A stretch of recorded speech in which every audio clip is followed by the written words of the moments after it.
And welcome back to another episode of Casey Campbell's video cast. Of course, I'm Casey Campbell from Great Lakes Post, and joining me right now is the head coach of Saginaw Valley State University football, Mr. Ryan Brady. Ryan, thank you so much for joining us.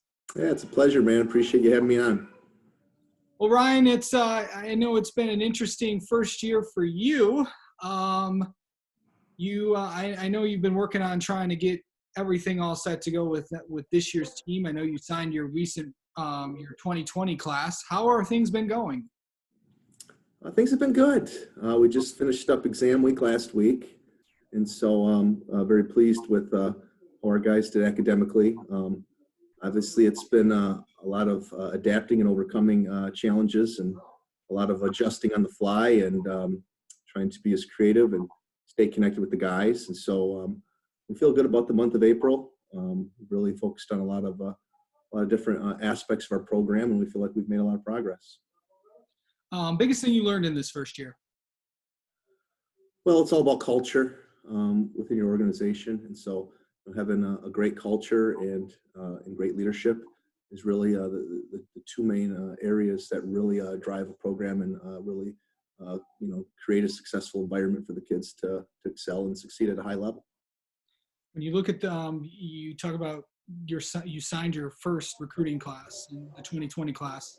How was that, and what were the challenges of, I know most of it you went out and actually got to go see them, but what was that like to sign that class, and what you like about it? Yeah, we felt great about that class, to be honest. We felt like we hit a home run. We signed, bringing in a large group, just under 40 guys. So, but we felt like we identified guys really well, and we identified them and targeted them early in the process, and then we went out and got them. So I was really, really proud of my coaching staff. Thought my coaching staff did an outstanding job, and we really got we feel like a lot of championship quality young men, a lot of winners. So it was a big focus for us was recruiting winners, and so we were excited about our class. We think it's really going to be a big part of our future, and they're just the kind of guys that we're looking for at Saginaw Valley. Guys that had a lot of success in high school and guys that love the game and love to work, and so that's exciting. I know you're trying to put the 2021 class together, and I know I know it's kind of a dead period right now. But what are some of the challenges of getting a class together before this dead period during this pandemic? You can't go see them, can't go do this, but you can call, text, and maybe do some things on this. So what's been the adjustment to that?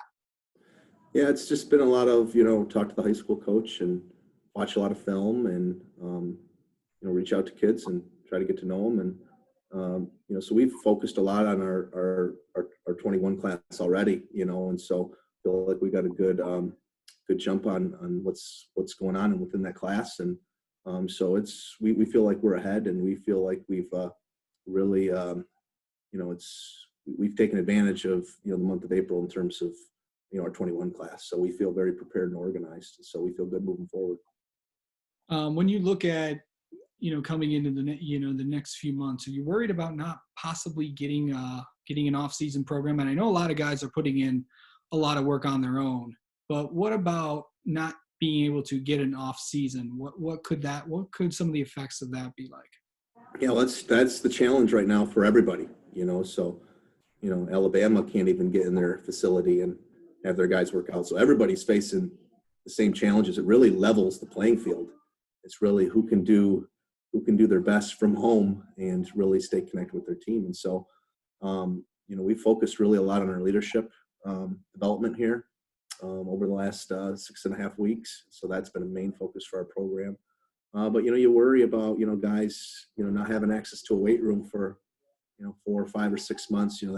That's a scary thought, and then trying to come back and play football. So, it's really, we're really trying to be, proactive and educate our guys on the importance of, being self-motivated and having the discipline to do the things they need to do on a daily basis. And so every kid's circumstances are different, and everybody's home life's different. And so everybody's facing different challenges here. And so I got guys from all over the state of Michigan and guys all over from the Midwest, and we got guys from all over the country. So everybody's every guy that I talk to, everybody's story is different and their situation's different. So it's definitely challenging. It really forces, your coaching staff to really stay connected with the guys and to really keep your finger on them and really just make sure that they're okay. And so checking in on their mental health and, their well-being. And so it's tough when you're a member of a football team, you're really connected with your team and you're really engaged and you're always, involved with people.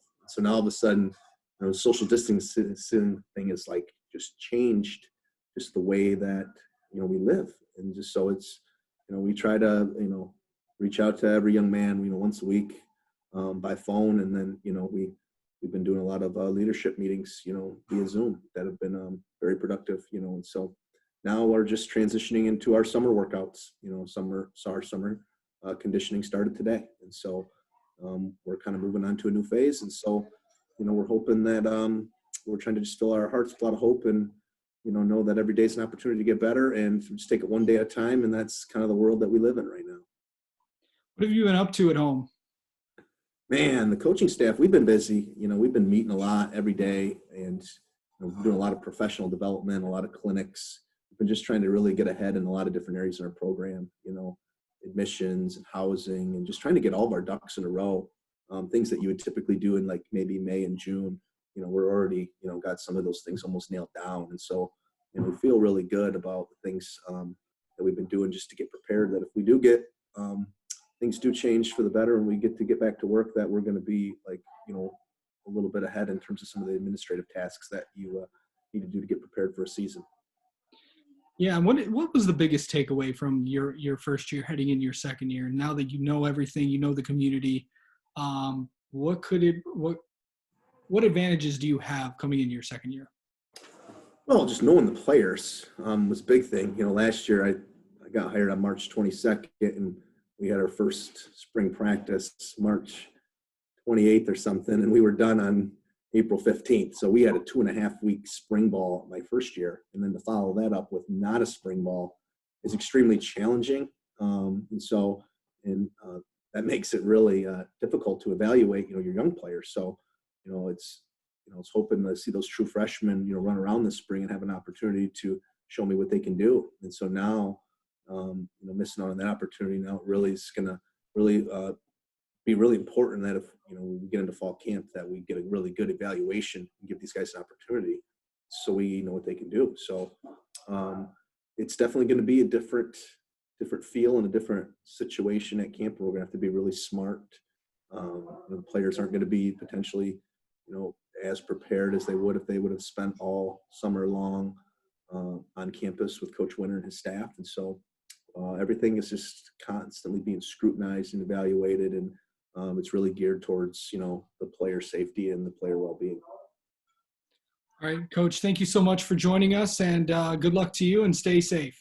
Yeah, thanks, Casey. Appreciate you, man. All right, thanks, man. Yeah, have a good one.